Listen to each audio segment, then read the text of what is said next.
Hi all, good morning. അപ്പോൾ രാവിലെ ഇന്നിപ്പോൾ ശനിയാഴ്ചയുണ്ട്. വളരെ ലേറ്റായിട്ടാണ് എഴുന്നേറ്റത്. ഒരു 7:30 ആയി കേട്ടോ. കാരണം അച്ചാച്ചന് ഓഫീസിൽ പോകണം, അപ്പോൾ അതുകൊണ്ട് എന്തായാലും എണീക്കണം. പിന്നെ രാവിലെ എഴുന്നേറ്റ് ഞാൻ ഫ്രിഡ്ജിൽ നിന്ന് എടുക്കേണ്ട സാധനങ്ങളെല്ലാം എടുത്ത് വെളിയിൽ വെച്ചു. മീനുണ്ടായിരുന്നു കേട്ടോ.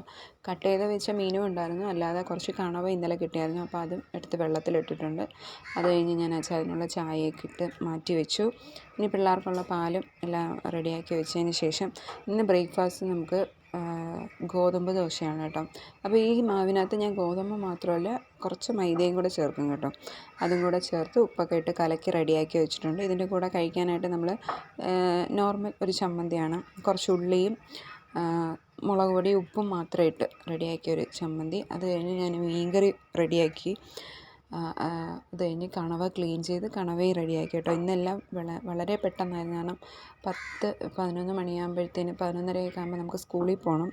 മൂത്ത ആൾക്ക് ഇന്ന് ഓപ്പൺ ഡേ ആണ്, ഓണം എക്സാം കഴിഞ്ഞിട്ടുള്ള. അപ്പോൾ അത് ഒപ്പിടാനായിട്ട് പോകണം. അതിൽ ഞാൻ കറിയെല്ലാം വെച്ച് കഴിഞ്ഞിട്ട് ഞാൻ കഴിക്കാനായിട്ടിരുന്നു കേട്ടോ. അപ്പം അതാ ദോശയൊക്കെ ഒഴിച്ച് കുറച്ച് ആർഭാടമാകട്ടെ എന്ന് വിചാരിച്ച് ഞാൻ കുറച്ച് നെയ്യൊക്കെ, എല്ലാവരും നെയ്യ് കൂട്ടിയാണ് കഴിച്ചത്.